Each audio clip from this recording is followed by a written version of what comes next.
Hello aspirants. कैसे हैं आप सब? कैसी तैयारी चल रही है आप सबकी? आई होप सब अच्छे से पढ़ाई कर रहे होंगे, सबकी तैयारी अच्छी चल रही होगी। Aspirants, welcome to our YouTube channel knowledge hub. Knowledge hub में आपका एक बार फिर से स्वागत है। और आज हम सभी एस्पिरेंट्स के लिए एक मज़ेदार कंटेंट लेके आए हैं जिसको पढ़ के आपको काफ़ी मज़ा आने वाला है। ठीक है, तो चलिए बिना किसी देरी के शुरुआत करते हैं, उस कंटेंट की तरफ बढ़ते हैं। और वीडियो के लास्ट तक बने रहिए। और अगर आप चैनल पर नए हैं तो चैनल को सब्सक्राइब जरूर करिए। वीडियो को लाइक करते हुए चलिए आगे बढ़ते हैं, अपना कंटेंट शुरू करते हैं। एस्पिरेंट्स, इस वीडियो में हम हिस्ट्री के PYQ करेंगे, प्रीवियस ईयर्स क्वेश्चन, जो एसएससी के द्वारा अलग अलग एग्जाम में पूछे गए। ये इम्पोर्टेंट क्वेश्चन है हिस्ट्री के। ठीक है, ये एक मैराथन क्लास होगी PYQ की, तकरीबन 100 से ज़्यादा क्वेश्चन है इसमें। मोस्ट रिपीटेड क्वेश्चन है ये। जब अब रेलवे के अपकमिंग एग्जाम्स हैं उनमें भी पूछे जाएंगे। एसएससी के जो एग्ज़ाम चल रहे हैं, जो आएंगे, सभी एग्ज़ाम के लिए ये इम्पोर्टेंट हिस्ट्री क्लास है। ठीक है, देख के चलिए, डिटेल में हर क्वेश्चन का आंसर समझा रखा है। ठीक है, तो चलिए क्लास शुरू करते हैं। और सबसे पहला क्वेश्चन है कि in which of the following Indian states Harappa sites have not been found. निम्नलिखित में से किस भारतीय राज्य में हड़प्पा कालीन शहर नहीं पाए गए हैं? ठीक है, ऑप्शन है उत्तराखंड, गुजरात, राजस्थान और हरियाणा। ठीक है, तो देखिए हरियाणा में भी है, राजस्थान में भी है, गुजरात में भी है। ऑप्शन ए इसका करेक्ट आंसर हो जाएगा। उत्तराखंड में कोई भी हड़प्पा कालीन शहर नहीं है। ठीक है, यहाँ पे क्वेश्चन का सॉल्यूशन दे रखा है इंग्लिश और हिंदी दोनों लैंग्वेज में। Uttarakhand has no Harappa site. ठीक है, और अब देखते हैं कि गुजरात में कौन कौन से हैं। तो गुजरात की बात करते हैं तो गुजरात में लोथल है, धोलावीरा है, ठीक है, और बाबरकोट है, बेट द्वारका है, और भगवत राव, देसलपुर, और ठीक है, ये सारे हैं जो गुजरात के अंदर पाए जाते हैं। इसके बाद राजस्थान की बात करते हैं तो राजस्थान के अंदर बरौर, कालीबंगन और कर्णापुरा। ठीक है, हरियाणा की बात करते हैं तो हरियाणा में बालू, राखीगढ़ी, बनवाली, ठीक है, भिड़ाना, फरमाना, हिसार किला, ठीक है, ये सारे, कुनाल, मिताथल, ये सारे हिसार हरियाणा के अंदर पाए जाने वाले हैं। ठीक है, एक बार इसको जूम करके दिखा देते हैं, आप इसका स्क्रीनशॉट लेके रख सकते हो। इसमें से अलग से क्वेश्चन बनते हैं कि लोथल कहाँ पे है। लोथल जो हड़प्पा कालीन स्थल है वो किस स्टेट में है। ठीक है, तो इसमें से भी क्वेश्चन बनते हैं। जैसे हरियाणा में है बालू, राखीगढ़ी, बनावली, बिरडाना, फरमाना, हिसार, ठीक है, मिताथल, कुनाल, ये सारे हरियाणा के अंदर हैं। ठीक है, ऐसे पूछ सकता है ये किस स्टेट में है। ठीक है, जैसे कालीबंगन पूछ ले, कालीबंगन कहाँ पे है? राजस्थान में। इस हिसाब से पहला क्वेश्चन है। ठीक है, इसके बाद आगे चलते हैं।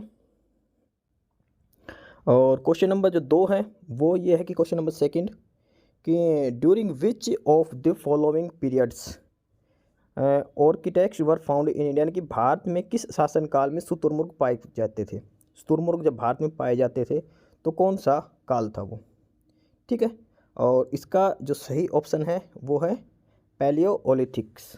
ठीक है, इसका मतलब है ये इस ब्रीफ में दे रखे पूरा पाषाण काल में। ठीक है, पैलियोएथिल ये है पूरा पाषाण युग। भारत में जो शुतुरमुर्ग पाए जाते थे वो पूरा पाषाण युग में पाए जाते थे।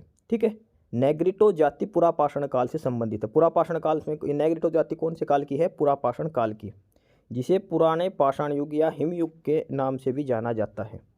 ठीक है, उसके बाद अगला है कि मेसोलिथिक पीरियड। जो पूरा पाषाण काल था ये था 5 लाख BCE से 10,000 BCE, 5 लाख ईसा पूर्व से लेकर 10,000 ईसा पूर्व तक का। ठीक है, उसके बाद जो मैसोलिक पीरियड था यानी कि उत्तर पाषाण काल, वो 10,000 ईसा पूर्व से लेकर 6,000 ईसा पूर्व तक था। नव पाषाण काल की बात करते हैं तो नव पाषाण काल है वो 6,000 ईसा पूर्व से लेकर 1,000 ईसा पूर्व तक। नव पाषाण काल के बाद कौन सा काल आ गया? ताम्र पाषाण। ठीक है, कॉपर में इसमें है 3,000 साल से लेकर 500 ईसा पूर्व। उसके बाद लो एज। इसके बाद नेक्स्ट है क्वेश्चन नंबर 3। ठीक है, क्वेश्चन नंबर 3 है और इसको जूम कर देते थोड़ा। क्वेश्चन नंबर 3 है कि in which of the following sites of Harappa civilization jadeite stone was found, यानी कि हड़प्पा सभ्यता के किस स्थल में जेडाइट पत्थर पाया गया है। ठीक है, और ऑप्शन है महगरा, मेहरगढ़, हल्लोर और दाऊजिली हेडिंग। ठीक है, क्वेश्चन है कि हड़प्पा सभ्यता के निम्नलिखित में से किस स्थल पर पत्थर पाया गया है। In which of the following site of Harappa civilization jadeite stone was found. ठीक है, इसका आंसर है और डिटेल में चेक करते हैं, और इसका आंसर है दाउजली हेडिंग।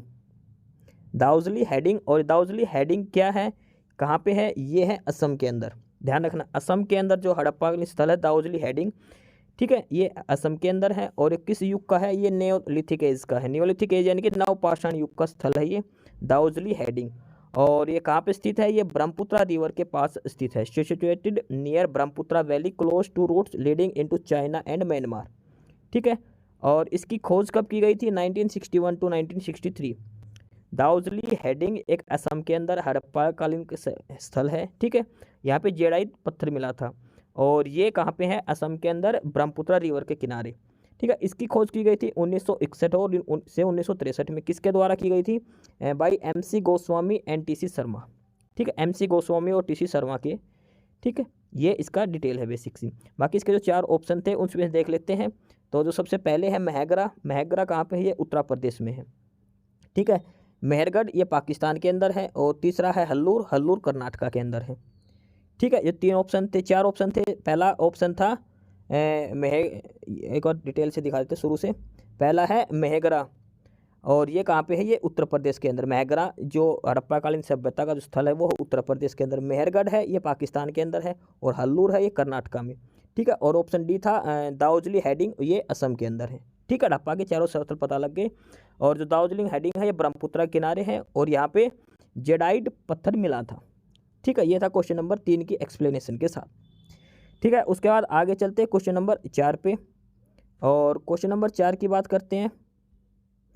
ये क्वेश्चन है कि in which among the following period cattle hook was one of the most famous site.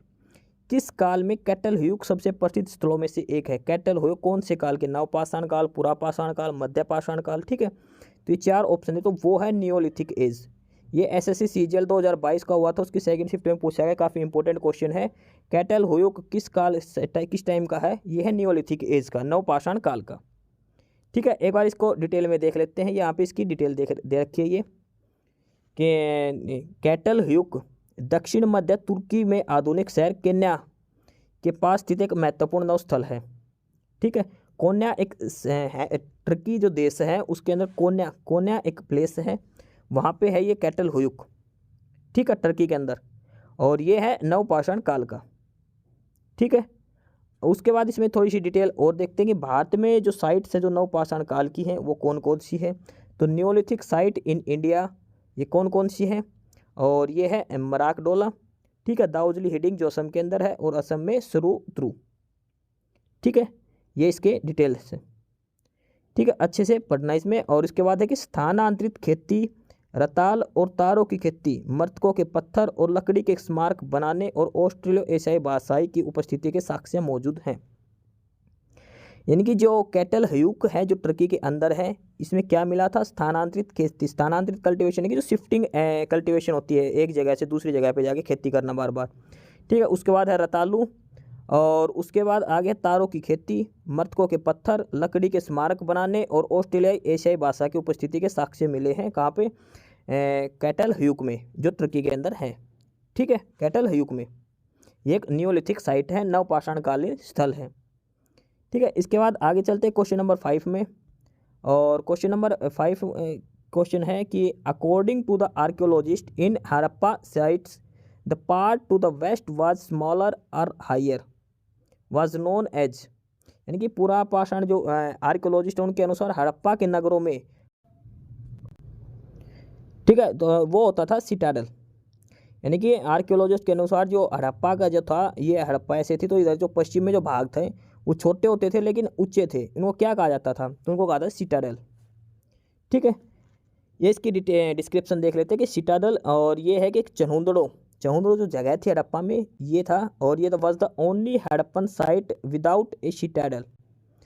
यानी कि पहले तो उनको सिटाडल बोलते थे, और चहुंदड़ो एक एकमात्र ऐसी जगह है जहाँ पर एक भी सिटाडल ये नहीं था, शहर नहीं था ये ऐसा। ठीक है, और हड़प्पा की खोज किसने की थी, 1921 में दयाराम साहनी ने की थी। मोहनजोदड़ो को क्या कहते हैं, मृतकों का टीला कहा जाता है, और इसकी खोज किसने की थी, RD बनर्जी ने, राखल दास बनर्जी ने 1921 में मोहनजोदारो की खोज की थी।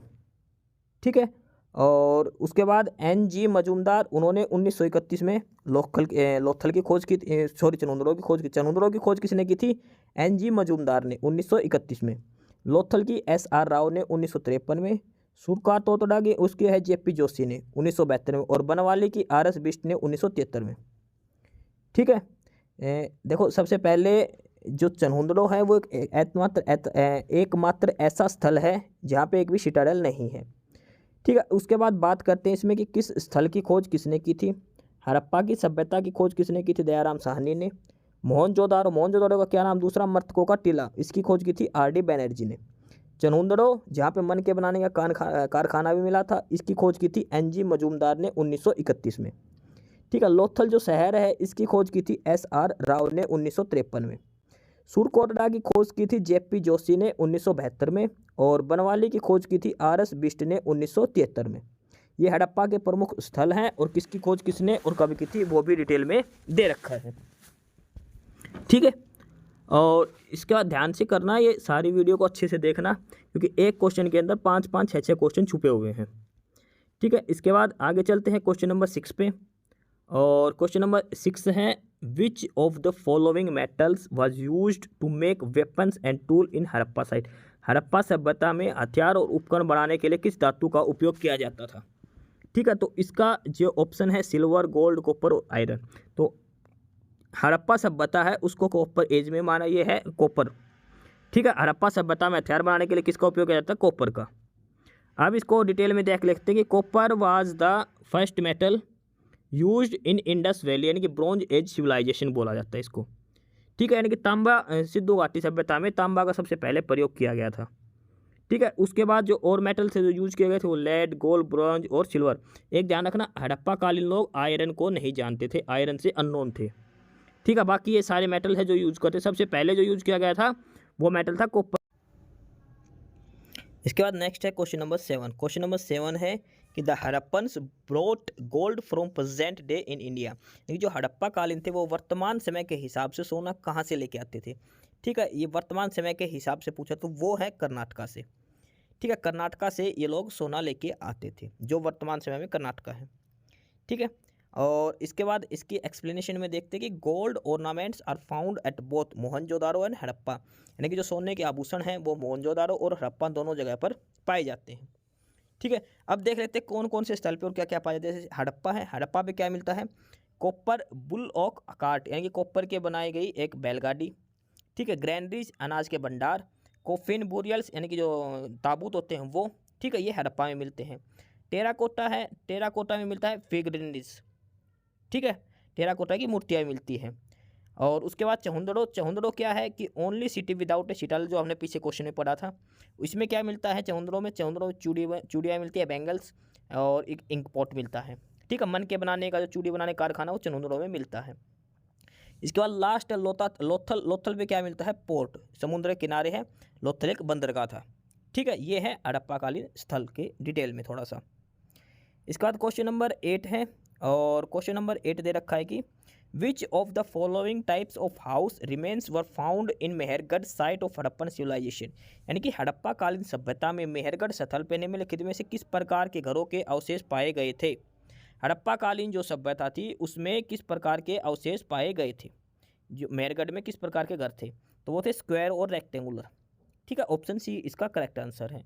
अब इसका डिटेल में चेक कर लेते हैं। स्क्वायर और रेक्टेंगुलर टाइप के घर मिले थे मेहरगढ़ में।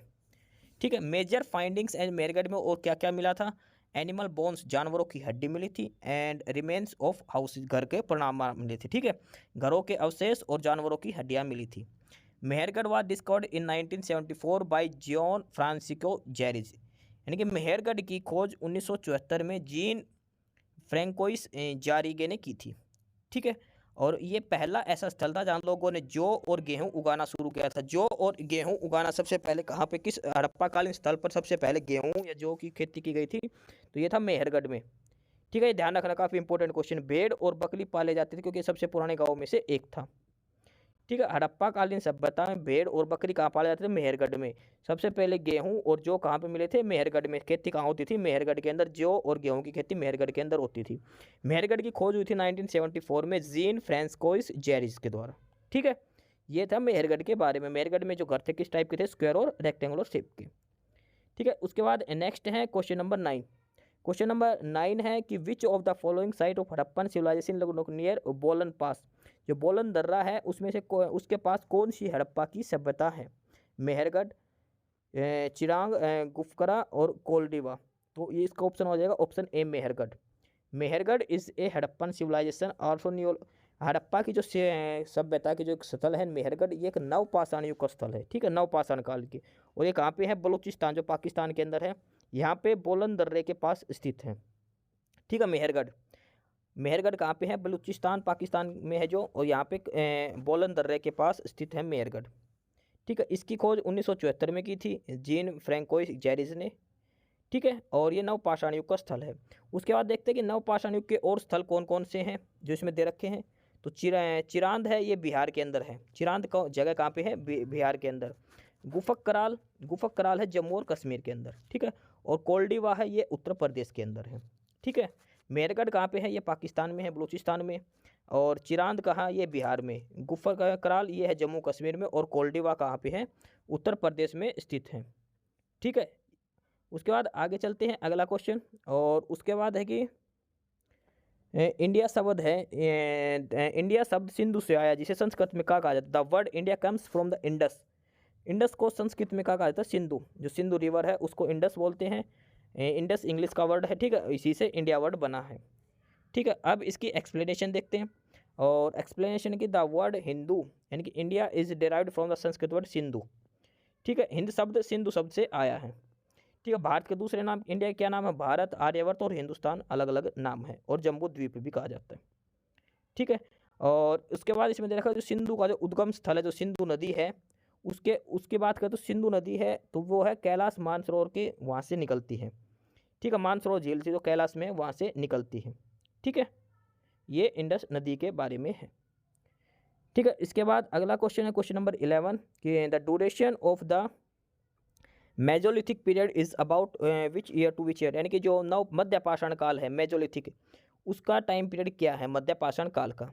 तो इसका जो टाइम पीरियड है 12,000 से लेकर 10,000 BCE बिफोर क्रिश्चियन एरा। ठीक है, ये है।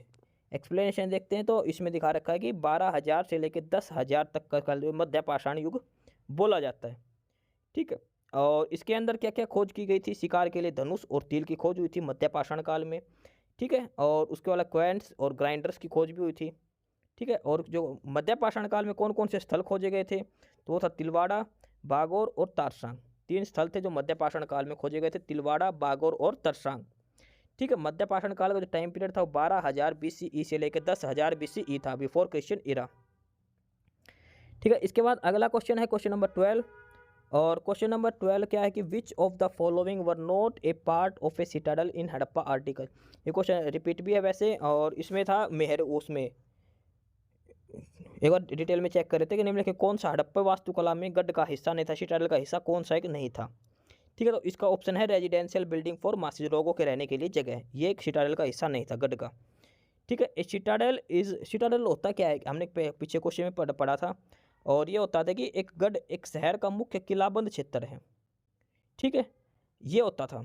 और इसके बाद इसकी जो खोज की गई थी ये 2350 से 1750 ईस्वी पूर्व को गढ़ और निचले शहर में विभाजित किया गया था। राखी गढ़ी जो है हरियाणा में है, भारत का सबसे बड़ा हड़प्पा कालीन स्थल है। तो हड़प्पा कालीन की सबसे बड़ी लार्जेस्ट साइट है वो है राखी गढ़ी, और वो कहाँ पे है? हरियाणा के अंदर है। ठीक है, इसके बाद अगला क्वेश्चन है क्वेश्चन नंबर 13। और क्वेश्चन नंबर 13 की बात करते हैं तो ये है कि in which type of megalith grave memorial were the stone pieces set in a circular shape around the grave. यानी कि मेगालिथ किस प्रकार के कब्र या स्मारक है जिसके चारों तरफ गोलाकार आकार में पत्थर लगाए गए थे? तो ये था कैन सर्कल, जैसे सर्कुलर में लगाया गया तो कैन सर्कल। ठीक है, एक्सप्लेनेशन की बात करते हैं तो कैन सर्कल प्राग ऐतिहासिक पत्थर की एक पंक्ति है प्री हिस्टोरिक स्टोन एज की, जो समानांतर मेगालिथिक खड़े पत्थरों की एक रैखिक व्यवस्था है। डोलमेन एक प्रकार का एकल कक्ष मेगालिथिक मकबरा है। डोलमेन क्या है? एक मकबरा है। ठीक है, ये सारी इस क्वेश्चन की डिटेल दे रखी है। ठीक है, मेनहीर, मेनहीर क्या है? मेनहीर है पश्चिम में इस्तेमाल किया जाने वाला नाम है। यूरोप में प्राग ऐतिहासिक काल में खड़ा गया एक सीधा पत्थर जिसे कभी कभी खड़ा पत्थर कहा जाता है। यूरोप में एक पत्थर मेनहीर, मेनहीर को दूसरा नाम क्या है? खड़ा पत्थर है। ये यूरोप में यूज किया जाता है। ठीक है, यह है क्वेश्चन नंबर 13। उसके बाद नेक्स्ट है क्वेश्चन नंबर 14। क्वेश्चन नंबर 14 है कि which of the following sites existed in Indus valley civil, यानी कि सिंधु घाटी सभ्यता में कौन सा शहर की खोज की गई थी? तो वो था हड़प्पा कालीन। सबसे आसान क्वेश्चन है ये है हड़प्पा। और हड़प्पा की खोज किसने की थी? दयाराम साहनी ने 1921। क्वेश्चन नंबर 14 सबसे आसान क्वेश्चन है। सिंधु घाटी सभ्यता में कौन सा शहर था? हड़प्पा शहर मिला था। उसकी खोज 1921 में दयाराम साहनी ने की थी। ठीक है, इसके बाद अगला है क्वेश्चन नंबर 15 और ये है कि इनाम गांव जो एक महत्वपूर्ण पुरातत्व स्थल है, ये किस नदी के किनारे पर स्थित है? इनाम गांव एक महत्वपूर्ण पुरातात्विक स्थल है, किस नदी के ऊपर स्थित है? और ये है उल्हास नदी के ऊपर। ठीक है, इनाम गांव है एक, ये महाराष्ट्र के अंदर। इनाम गांव कहाँ पे है? महाराष्ट्र के अंदर है। उत्तर हड़प्पा कृषि स्थल है ये। ठीक है, और ये एक घोड़ नदी के दाहिने किनारे पर स्थित है। इसे भीमा घाटी का क्षेत्र भी माना जाता है।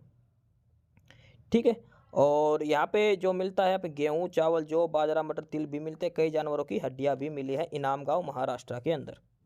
ठीक है, घोड़ नदी के किनारे पर है ये। ठीक है, और इसके जो दो ऑप्शन सी, इसका जो आंसर है घोड़ नदी के किनारे पर ये मिला है इनाम गांव। ठीक है, महाराष्ट्र के अंदर है। अगला क्वेश्चन है कि what was the shape of the great bath of Mohenjodaro के अंदर जो नहाने के लिए विशाल स्नानघर मिले हैं, उनके आकार कैसे थे? तो वो कैसे आकार के थे? रेक्टेंगुलर शेप के मिले हैं। ठीक है, मोहनजोदड़ो के विशाल स्नानघर का आकार कैसा था? रेक्टेंगुलर शेप में था। ठीक है, क्वेश्चन की एक्सप्लेनेशन दे रखे कि मोहनजोदड़ो की खोज की गई थी 1922 में सिंधु नदी के तट पर R.D. बनर्जी के द्वारा। मोहनजोदड़ो की खोज की गई थी 1922 में। ठीक है, मोहनजोदड़ो की खोज में क्या क्या मिले थे? तैयार किए गए वस्त्र, मंदिर जैसा महल, पशुपति मोहर, नाचती हुई लड़की की मूर्ति। ठीक है, और आइवरी वेट बैलेंस, हाथी दांत का वजन। ठीक है, नहाने के विशाल स्नानघर और अन्न के भंडार मिले थे। ठीक है, ये सारी चीज़ इसमें मोहनजोदड़ो में मिली थी। खोज कब हुई थी? 1922 में R.D. बनर्जी द्वारा मोहनजोदड़ो की खोज की गई थी। ठीक है, स्नानघर किस आकार के थे? रेक्टेंगुलर आकार के थे। ठीक है, आयताकार जिसको बोलते हैं। इसके बाद अगला है question number 17। A dockyard was found in which of the following sites of Indus valley civilization, Sindhu घाटी सभ्यता के निम्नलिखित में से किस शहर पर एक गोदी खाना पाया गया है? डॉकयार्ड कब्रगाह मिला, तो वो था लोथल के अंदर। Option B Lothal is the right answer. Lothal पे और क्या क्या मिला था? गोदी, बंदरगाह, शहर। ठीक है, उसके बाद ग्रेवयार्ड कब्रिस्तान मिला था, हाथी दांत के वजन मिले थे, कॉपर के डोक, तांबे का कुत्ता मिला था। ठीक है, और फर्स्ट मैन मेड पोर्ट, पहला मानव निर्मित बंदरगाह कौन सा था? लोथल बंदरगाह है। पहला मैन मेड जो फोर्ट है, जो है पोर्ट है, वो लोथल है। ठीक है, ये इसमें मिला था। कालीबंगन है जहाँ पे भूकंप के साक्ष्य मिले थे। कालीबंगन में सबसे पहले भूकंप के साक्ष्य मिले थे।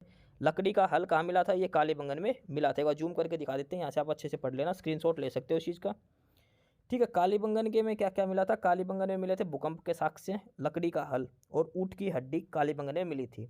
धोलावीरा में क्या मिला था? जल प्रबंधन था, विशाल जल भंडार, अद्वितीय जल संचयन प्रणाली और बांध प्रणाली, यानी कि जो वाटर रिजर्वायर के जो थे वो सारे मिले धोलावीरा में। कालीबंगन में था लकड़ी का हल मिला है, भूकंप के साक्ष्य और ऊँट की हड्डी मिली है। ठीक है, लोथल एकमात्र मानव निर्मित बंदरगाह है लोथल। ठीक है, इसके बाद नेक्स्ट है क्वेश्चन नंबर 18। और क्वेश्चन नंबर 18 की बात करते हैं तो क्वेश्चन नंबर 18 है कि the practice of erecting megaliths began about year ago, यानी कि मेगालिथ्स को जो खड़ा करने के जो पत्थर थे उनकी शुरुआत कब हुई थी? तो इनकी हुई थी 3000 ईस्वा पूर्व। ठीक है, 3000 ईस्वा पूर्व में। ये महाराष्ट्र के अंदर है, विदर्भ में। ठीक है, और ये इसमें डिटेल में क्वेश्चन दे रखा है कि इनका उपयोग कब्रगाहों को चिन्हित करने के लिए किया जाए, जो वर्तमान समय में भी करते कब्रों के ऊपर जैसे पत्थर लगाया होता है उसकी खोज। ठीक है, 3000 BC पूर्व ये किया गया था, इसकी खोज की गई थी। ठीक है, उसके बाद अगला है कि question number 19। The most Harappan seals made, जो हड़प्पा काल जो मोहरें थी वो अधिकांश किसकी बनी हुई थी? ठीक है, तो ये बनी हुई थी स्टीटाइट की। ये क्या होता है? एक सॉफ्ट स्टोन होता है स्टीटाइट, एक सॉफ्ट स्टोन होता है, एक नरम पत्थर से बनी होती है। ठीक है, उसके बाद लिख रहा है कि कुछ जो मोहरें हैं वो कहाँ मिली थी? टेराकोटा, सोना, सुलेमानी पत्थर, हाथी दांत और इनसे भी बनी होती थी। ठीक है, और उसके बाद जो मोहर किसकी? दो मोहरें थी, एक तो पशुपति की और एक गेंडा मोहर थी। ठीक है, एक सींग वाले जानवर की और पशुपति नाथ की इनकी 2 मोहरें मुख्यतः पाई जाती थी हड़प्पा सभ्यता में। इसके बाद अगला है क्वेश्चन नंबर 20। क्वेश्चन नंबर 20 की धोलावीरा जो एक हड़प्पा का सभ्यता है, ये वाज डिवाइडेड कितने भागों में बटा हुआ था धोलावीरा? तो धोलावीरा 3 भागों में बटा हुआ था। ठीक है, धोलावीरा 3 भागों में बटा हुआ था। पहला था गढ़ जो सिटाडेल बोलते हैं, दूसरा मिडल टाउन और तीसरा था लोअर टाउन। ठीक है, मिडल टाउन, लोअर टाउन और गढ़। गढ़ होता था सेंटर पॉइंट। 3 भागों में बटा, जबकि अन्य हड़प्पाकालीन स्थल 2 शहरों में होते थे, 2 भागों में, एक तो सिटाडेल और एक लोअर टाउन, निचला स्थल और गढ़। लेकिन जो धोलावीरा है वो 3 हिस्सों में बटा हुआ था, उसका मिडल टाउन भी एक हिस्सा बनाया गया था। ठीक है, और उसके बाद जो ये है ये मिलता है गुजरात के अंदर। धोलावीरा कहाँ पे है? गुजरात में, कर्क रेखा के पास। धोलावीरा की खोज कब हुई थी? 1968 में जगत। इसके बाद नेक्स्ट है क्वेश्चन नंबर 21। क्वेश्चन नंबर 21 देखते हैं, which of the following is known as new stone age in the civilization history of India.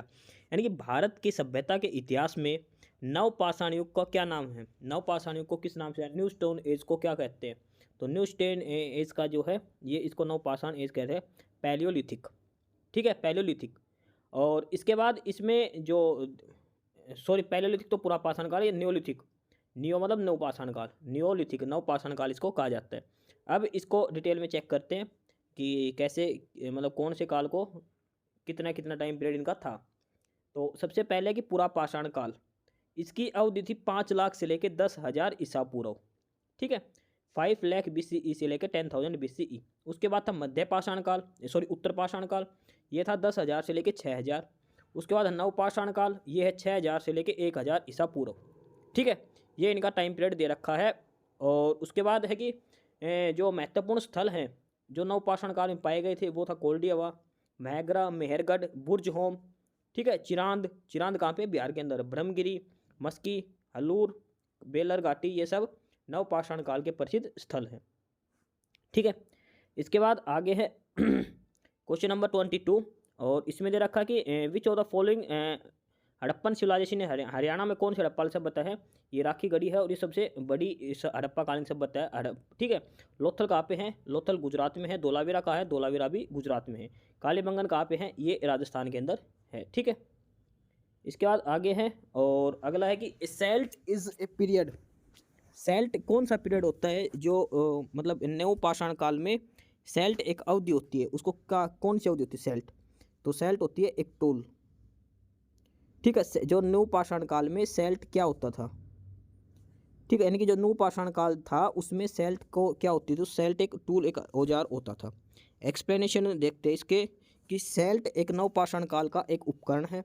नवपाषाण काल शब्द पाषाण युग के अंतिम चरण को संदर्भित करता है। 3 पाषाण काल थे, पूरा पाषाण, मध्य पाषाण और नवपाषाण काल। नवपाषाण काल सबसे अंतिम था। ठीक है, और इसमें क्या मिले थे नवपाषाण काल में? वास्तुकला, कृषि पत्तियों का प्रसार, पॉलिश किए गए पत्थर के औजार का प्रयोग किया जाता था नवपाषाण काल में। ठीक है, ये था क्वेश्चन नंबर 23। सेल्ट, सेल्ट क्या था? एक औजार था नवपाषाण काल में जो प्रयोग किया जाता था। इसके बाद अगला है माइक्रोलिथ। माइक्रोलिथ्स वर अर्ली ह्यूमन्स, सबसे पहले ह्यूमन को माइक्रोलिथ्स बोला था।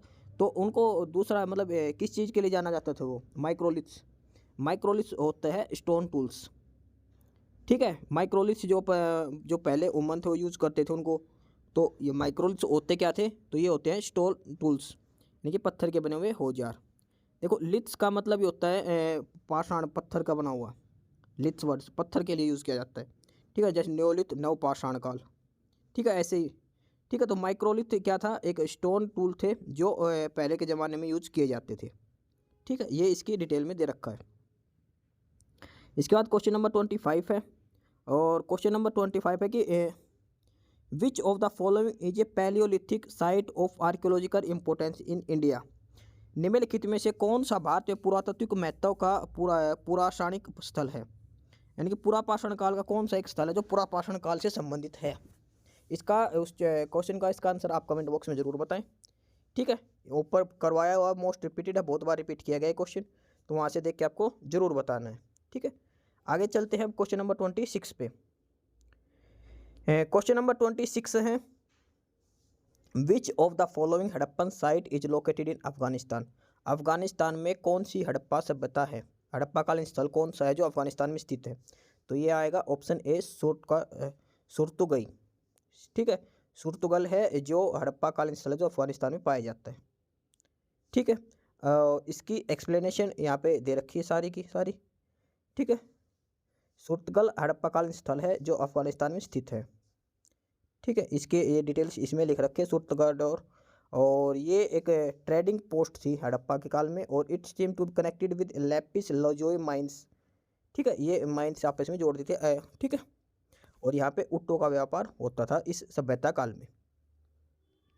क्वेश्चन नंबर 27 है कि which metal did the Harappan get from the present day Rajasthan. यानी कि हड़प्पा काल में जो औजार जो यूज करते थे वो राजस्थान से मिलते, कौन सी धातु थी? तो कौन सी है वो? कॉपर है। हड़प्पा कालीन सभ्यता में कॉपर ही यूज होती थी, और राजस्थान में भी कॉपर मिलता है। ठीक है, यही क्वेश्चन पूछा गया। राजस्थान के खेतड़ी में मिलता है, ये अरावली रेंज में स्थित है, कॉपर माइंस है राजस्थान में। इसके बाद अगला क्वेश्चन है, और क्वेश्चन है कि लोथल जो बंदरगाह है ये कहाँ पे स्थित है? तो लोथल कहाँ पे है?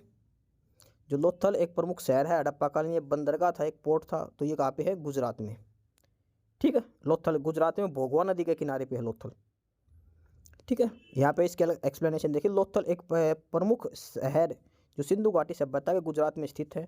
ये सौराष्ट्र क्षेत्रों में साबरमती और उसकी नदी भोगवा नदी पर बीच में, साबर नदी और भोगवा नदी के किनारे पर स्थित है लोथल शहर। ठीक है, और इसकी खुदाई 1957 में SR राव ने की थी। यह सिंधु घाटी सभ्यता का बंदरगाह। ध्यान रखना, बंदरगाह स्थल जो सिंधु घाटी सभ्यता का कौन सा है? लोथल स्थल है, जो सिंधु घाटी सभ्यता का बंदरगाह स्थल के नाम से जाना जाता है। उसके बाद अगला है कि सिंधु घाटी सभ्यता को निम्नलिखित में से कौन सा स्थल सिंधु नदी के तट पर नहीं है? Which of the following site in Indus valley civilization is not on the bank of river Indus.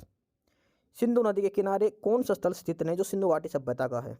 ठीक है, तो चनहुंदड़ो भी है, मोहनजोदारो भी है, कोट दीजिए। रोपड़ है, ये पंजाब में है, ये सिंधु घाटी के किनारे पर स्थित नहीं है। ठीक है, रोपड़ है, ये सतलुज नदी के किनारे पर स्थित है। ठीक है, रोपड़ कहाँ पे? सतलुज नदी के किनारे पे स्थित है। इसके बाद अगला है कि which among the following is A nature phase Harappan site situated in the state of Rajasthan. Rajasthan में कौन सी हड़प्पाकालीन सभ्यता स्थित है? तो वो है कालीबंगन। कालीबंगन कहाँ पे है? राजस्थान के अंदर स्थित है। कालीबंगन कहाँ पे है? राजस्थान के अंदर है। ठीक है, और एक्सप्लेनेशन देखा, कालीबंगन प्राचीन स्थल सिंधु घाटी सभ्यता उत्तरी राजस्थान उत्तर पश्चिम भारत में है। ठीक है, इसके बाद अगला क्वेश्चन है कि which of the following is a part of Sutta Pitaka. Vinaya Pitaka, Sutta Pitaka जो थे उनमें से सुत्त पिटक का हिस्सा कौन सा है?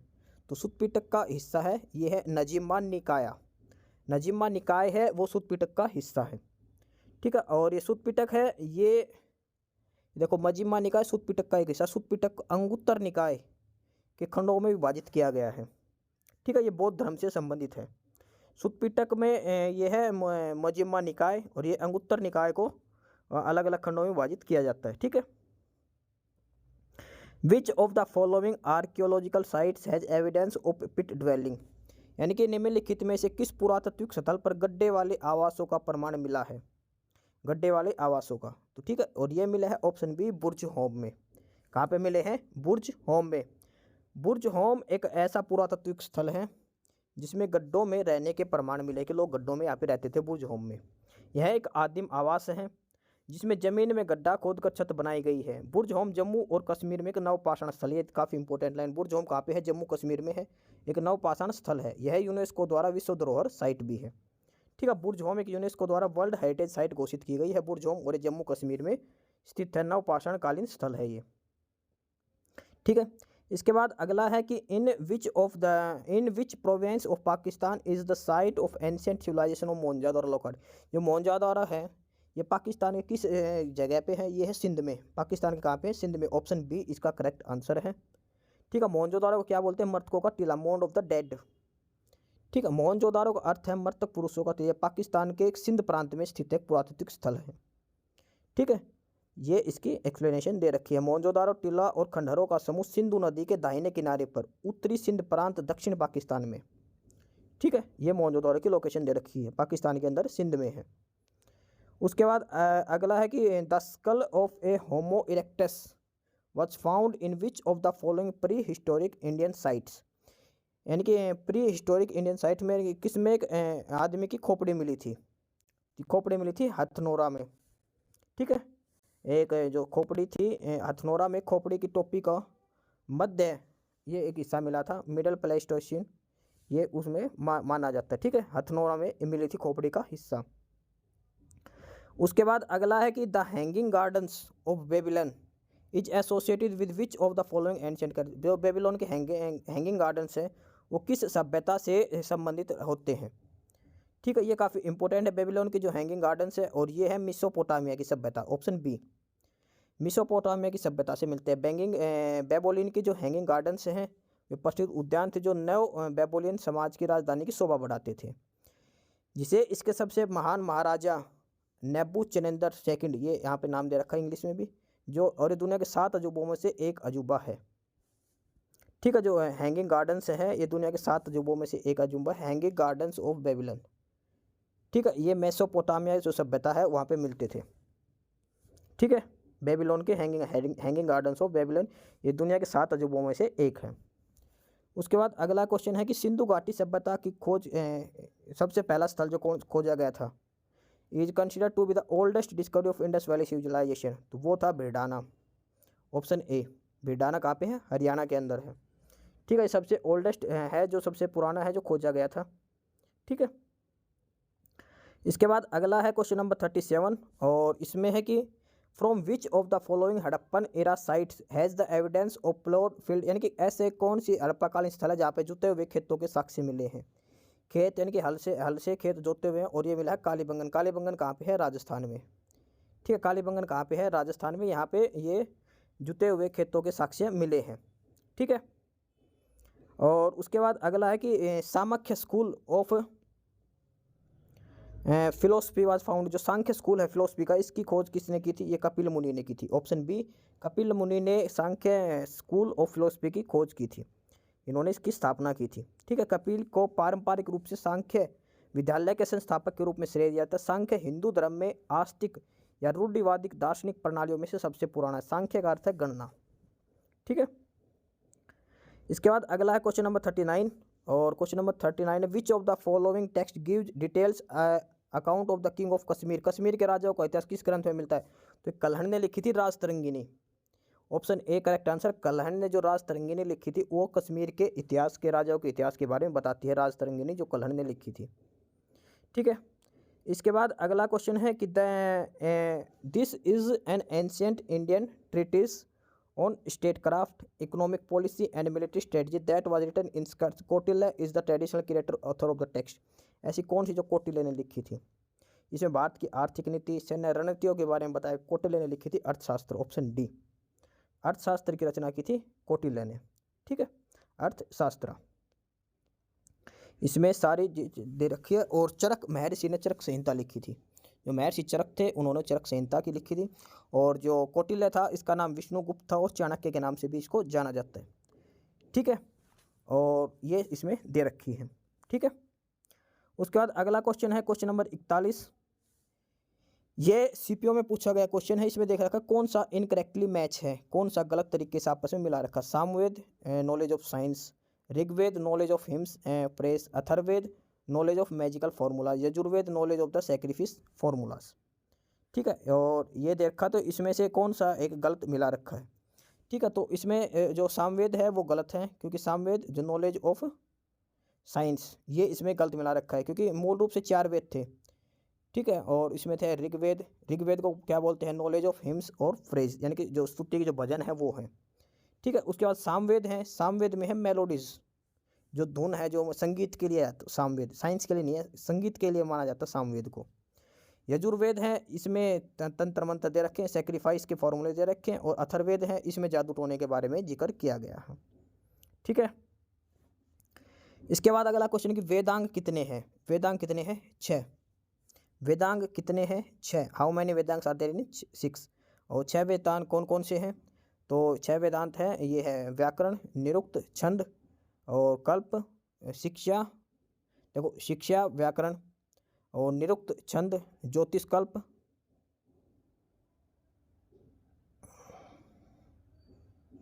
ठीक है। 6 वेदांग है इसमें, और एक ठीक है,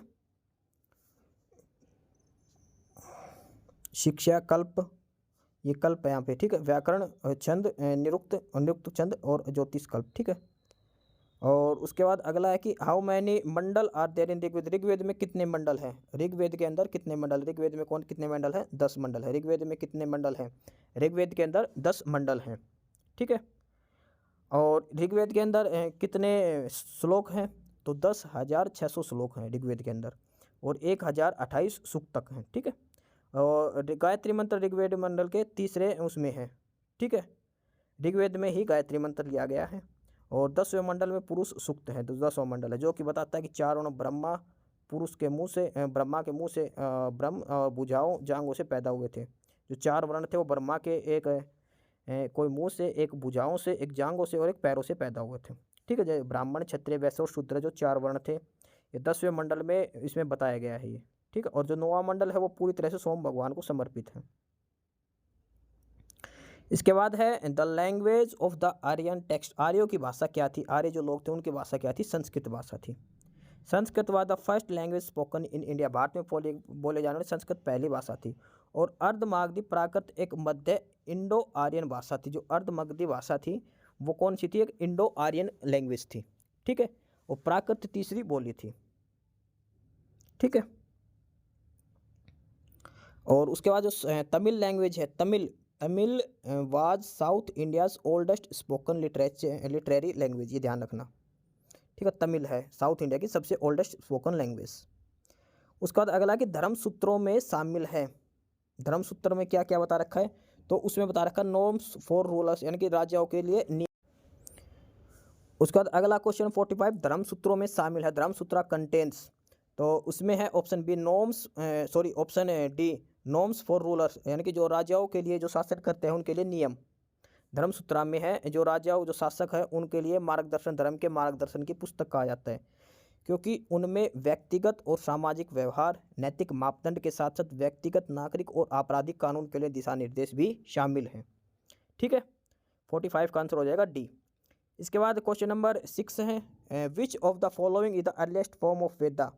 सबसे प्रारंभिक वेद, सबसे पुराना वेद कौन सा है? ऋग्वेद। सबसे पहला वेद कौन सा माना था? ऋग्वेद। और सबसे लास्ट में कौन सा वेद लिखा गया था? अथर्ववेद, ठीक है। कौन सा वेद सबसे पहले लिखा गया था? ऋग्वेद। ऋग्वेद में कितने हाइम्स है? 1029 और श्लोक 10,600 श्लोक है, ठीक है इसमें। और इसमें 10 इसमें पुस्तकें हैं ऋग्वेद की। इसके बाद अगला है कि the iron implemented site of Hastinapur. Hastinapur का जो उपकरण स्थल है वो भारत में वर्तमान समय में कहाँ पर पाया जाता है? हस्तिनापुर का। और हस्तिनापुर कहाँ पे है? ये उत्तर प्रदेश में, ठीक है। Option B Uttar Pradesh is the correct answer. इसका एक्सप्लेनेशन दे रखी है कि the iron implemented site of Hastinapur was found in Uttar Pradesh, ठीक है। हस्तिनापुर, और ये इसकी खोज हुई थी 1950 में, ठीक है, आर्कियोलॉजिकल सर्वे ऑफ इंडिया के द्वारा। Hastinapur is famous for many historical temple like Kama temple, Pandeshwar temple, Kailash Parvat, ठीक है। ये हस्तिनापुर के अंदर पाए जाते हैं। और ये पांडवों की राजधानी के रूप में भी जानी जाती थी। महाभारत काल में जब कौरव पांडे थे तो उस टाइम में उनकी हस्तिनापुर की राजधानी, हस्तिनापुर राजधानी होती थी कौरव पांडवों की, ठीक है। इसके बाद अगला क्वेश्चन है कि एज पर द ऋग्वेदिक और अर्ली वैदिक पीरियड, जो 1500 से लेके 1000 BC तक था, who among the following was a river goodness. कौन सी नदी सबसे महत्वपूर्ण नदी थी, देवी के रूप में पूजी जाती थी ऋग्वेद के अनुसार? तो वो था सिंधु रिवर। कौन सी रिवर थी? वो थी रिवर सिंधु, ठीक है। ऋग्वेद के अनुसार 7 नदियाँ थी। सबसे पहली नदी थी सिंधु नदी, सिंधु नदी को, ठीक है। दूसरी थी वितस्ता था, वितस्ता यानी कि इसको झेलम कहा जाता है।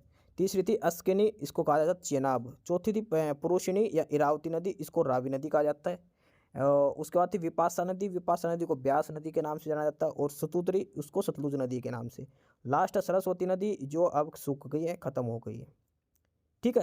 ये नदियां हैं 7 नदियां, और उन सभी का नाम दे रखा कौन सी नदियां वर्तमान में किस नाम से जाना जाता है, ठीक है। और जो अग्नि है उसको फायर गॉड कहा जाता है, ठीक है। और उषा है गॉडेस ऑफ डॉल अरिका, यानी कि सुंदरता की देवी है उषा।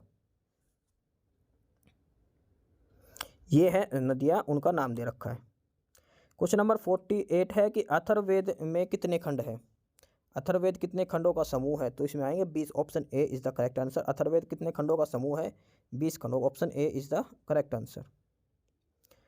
इसके बाद क्वेश्चन नंबर 50 है कि ऋग्वेद के अंदर एक भजन है जिसके अंदर विश्वामित्र ऋषि और दो नदियों के बारे में चर्चा की गई है। तो कौन सी दो नदियों की चर्चा की गई है ऋग्वेद के अंदर? ठीक है, ऋग्वेद में ऋषि विश्वामित्र और देवी के रूप में पूजी जाने वाली दो नदियों के बीच संवाद है। तो वे दो नदियाँ कौन सी हैं? तो वो दो नदियाँ हैं ब्यास और सतलुज। रिवर ब्यास और रिवर सतलुज हैं जो ऋग्वेद में जिनका जिक्र किया गया है। ठीक है, ऑप्शन डी इसका करेक्ट आंसर था। ठीक है, उसके बाद आगे चलते हैं और उसके बाद अगला क्वेश्चन है क्वेश्चन नंबर 51। क्वेश्चन नंबर 51 देखते हैं कि which of the following varnas were responsible for protecting people administrating justice in ancient India as per rules laid down by the Dharmasutra and Dharmashastra. धर्मसूत्रों और धर्मशास्त्रों के द्वारा निर्धारित नियमों के अनुसार प्राचीन भारत के लोगों की रक्षा और न्याय करने के लिए कौन सा वर्ण जिम्मेदार था? तो ये था एक क्षत्रिय। क्षत्रिय का काम क्या होता था? युद्ध लड़ाई करने का। ठीक है, वैश्य का काम था व्यापार करने का, ब्राह्मण का वे था ज्ञान देने का।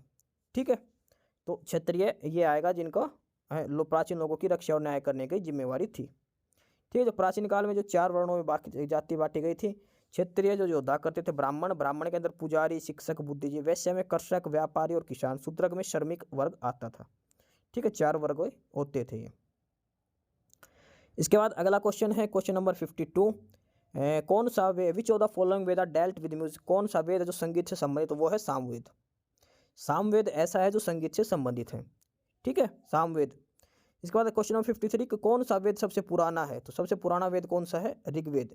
ऋग्वेद सबसे ओल्डेस्ट वेद है। ठीक है, ओल्डेस्ट वेदास ऋग्वेद। और उसके बाद अगला है क्वेश्चन नंबर 54।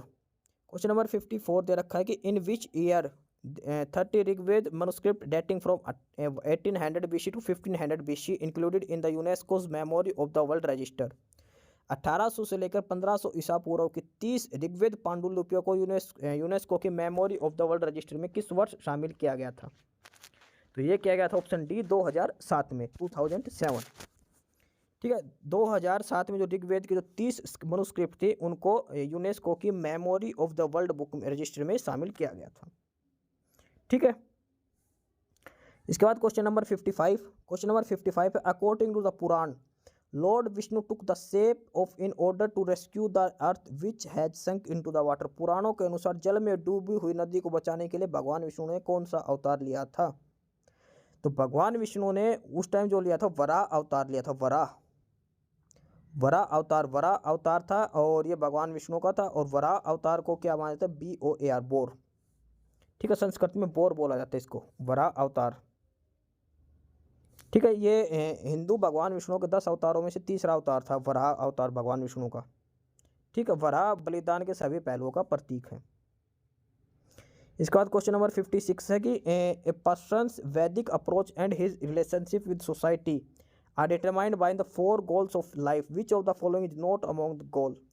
यानी कि व्यक्ति का वैदिक दृष्टिकोण और समाज के साथ उसका संबंध जीवन के 4 लक्ष्यों से निर्धारित होता है। तो कौन सा एक लक्ष्य उसमें नहीं है? तो अर्थ, मोक्ष, धर्म, सिद्धि। तो इसमें जो ऑप्शन हो जाएगा ऑप्शन ए, सिद्धि का इससे कोई संबंध नहीं है। ठीक है, इसके बाद अगला है कि according to the Ramayana Ratnakar was the name of. Ratnakar किसका नाम था रामायण के अनुसार? तो रत्नाकर जो नाम था वो महर्षि वाल्मीकि का था जिन्होंने रामायण लिखी थी। देखो सीजीएल में पूछा गया क्वेश्चन है, ध्यान से करना। ठीक है, रत्नाकर महर्षि वाल्मीकि जी का दूसरा नाम था।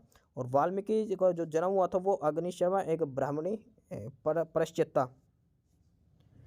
वाल्मीकि का जन्म अग्नि शर्मा के रूप में भृगु गोत्र के पश्चात्ता जिन्हें सुमाली के नाम से भी जाना जाता नामक ब्राह्मण के घर हुआ था। ठीक है, इसके बाद अगला है कि द मेन कलेक्शन ऑफ वैदिक हाइमन्स आर कॉल्ड। वैदिक गुणों के मुख्य संग्रह को क्या कहा जाता है? उनको कहा जाता है संहिता। वेद संहिता होती है जैसे वो। ठीक है, जो वैदिक भजन होते हैं उनको संहिता कहा जाता है। ठीक है, और जो ऋग्वेद है उसमें 10 मंडल हैं। ऋग्वेद के अंदर कितने मंडल हैं? 10 मंडल। सबसे पुराना वेद कौन सा है? ऋग्वेद है। इसका अगला कि पुरुष सूक्त किस वेद से है? तो ऋग्वेद के 10वां मंडल उसमें पुरुष सूक्त का मंडल किया गया है ऋग्वेद के 10वें मंडल में। ठीक है, पुरुष सूक्त किस वेद में है? ऋग्वेद में, ऋग्वेद के 10वें मंडल में है। ठीक है, उसके बाद अगला क्वेश्चन है कि द वर्ड सत्यमेव Jayate Satyameva Jayate the state emblem has been taken from which Upanishad. जो सत्यमेव शब्द है वो किस उपनिषद से लिया गया है? ये लिया गया है मुंडक उपनिषद से। ठीक है, सत्यमेव जयते किस उपनिषद से लिया गया है? मुंडक उपनिषद से लिया गया है। ठीक है, क्वेश्चन नंबर 60 का option D is the correct answer. इसके बाद अगला है question number 61। At one stage in the Vedic age the king was called Gopati which means. Gopati किसको कहा जाता था? तो गोपति कहा जाता था जो पशु पक्षी, जो पशु होते थे, कैटल्स होते थे, उनके स्वामी को। ठीक है, मवेशी होते थे, जो गाय भैंस होती थी, उनके स्वामी को गोपति कहा जाता था। ठीक है, इसके बाद अगला है question number 62। With reference to the Vedangas which one of the following term denotes ritual. Ritual मतलब अनुष्ठानों को दर्शाता है। व्याकरण, व्याकरण तो होता है ज्ञान से संबंधित। छंद, कल्प और शिक्षा। तो कल्प ऐसा है, कल्प किससे संबंधित है? अनुष्ठानों से, रिचुअल से संबंधित है। ठीक है, ये जो कल्प है ये this field focus on standardisation procedure for Vedic rituals, rites of passage rituals associated with major life events such as birth, wedding and death in the family, as well as discussing the personal conduct and proper duties of an individual in different stage of life. ठीक है, जो अनुष्ठान है उनके बारे में कल्प बताता है, आदमी के जन्म से लेके उसकी शादी का और उसकी मृत्यु तक के सारी कुछ इसके अंदर जिक्र किया गया है इसके बारे में। ठीक है, इसके बाद question number 63। Which of the following is false as per Vedic theory. False, ये ध्यान रखना, असत्य पूछा है, इसमें से असत्य कौन सा है वैदिक थ्योरी के अनुसार? तो सबसे पहला ऑप्शन है कि क्षत्रिय है, जब वॉरियर रूलर कम फ्रॉम पुरुष आर्म। ठीक है, क्षत्रिय का काम था युद्ध लड़ना, वो किससे? तो भुजाओं से पैदा होती है। ठीक है, ठीक है, ऑप्शन ए ठीक है इसमें से। उसके बाद ऑप्शन बी है कि द वैश्य, ये कम फ्रॉम पुरुष थाई। थाई यानी कि जांगों से होते हैं, इनका काम था व्यापार करना, कृषक वर्ग इसके अंदर आता है, तो ये भी ठीक है। ब्राह्मणा या जो पुजारी है कम फ्रॉम पुरुषा ईयर, ईयर से नहीं आए थे, ये मुख से आए थे, माउथ से। ठीक है, तो ऑप्शन सी इसका सही आंसर हो जाएगा, जो एक असत्य चीज़ है। और शूद्रा है वो पैरों से आए थे, ये थे लेबर सर्वेंट वाले वर्ग से। ठीक है, इसके बाद question number 64। At the age of Mahavir left home and went. Mahavir Bhagwan Mahavir स्वामी ने किस उम्र में अपना घर छोड़ के जंगल में चले गए थे? वे छोड़ के चले गए 30 साल की उम्र में। 30 साल की उम्र में इन्होंने घर छोड़ दिया और जंगल में रहने चले गए थे। ठीक है, महावीर वर्धमान महावीर, इनका जो टेन्योर था 540 से लेकर 468 साल तक। 540 में इनका जन्म हुआ, 540 BC में, और 468 BC में इन्होंने देह त्याग कर दिया था। ठीक है, और जो वर्धमान महावीर है ये जैन धर्म के अंतिम तीर्थंकर माने जाते हैं। जैन धर्म के अंतिम तीर्थकार कौन माने जाते हैं? वर्धमान महावीर को। ठीक है, 30 साल की उम्र में इन्होंने अपना घर त्याग कर दिया था। और इनको जो ज्ञान की प्राप्ति हुई थी, इनको 42 साल की उम्र में जिम्बिका ग्राम में साल के वृक्ष के नीचे, जिसे केवल्य कहा जाता है, इसको ज्ञान की प्राप्ति हुई थी। बुद्ध को ज्ञान की वर्धमान महावीर को, महावीर स्वामी को ज्ञान की प्राप्ति हुई थी 42 साल की एज में, केवल्य बोला जाता है इसको। ठीक है, और उसने 30 साल तक लोगों को ज्ञान का प्रचार किया, और राजगिरह के पास पावा जगह पर 72 साल की उम्र में इनकी मृत्यु हो गई थी। ठीक है, महावीर स्वामी की। इसके बाद क्वेश्चन नंबर 65 है कि where did lord Mahavir attend salvation, यानी कि भगवान महावीर को मोक्ष की प्राप्ति कहाँ हुई थी? तो साल के वृक्ष की उम्र हुई थी पावापुरी में। ठीक है, पावापुरी में, पावा जिसको बोलते हैं, बिहार के अंदर है, नालंदा डिस्ट्रिक्ट में, पावापुरी में। ठीक है, और इसको अप्पापापुरी भी कहा जाता है। इसका क्वेश्चन नंबर 66 है, महावीर किस पाली साहित्य में निकंठ के नाम से जानते एक धर्म की स्थापना की थी? तो महावीर जो स्वामी जैन धर्म के अंतिम तीर्थंकर थे। ठीक है, ये अंतिम तीर्थंकर थे जैन धर्म के, और इन्होंने एक पाली जो लिटरेचर है निकंठ, उसकी भी रचना की थी।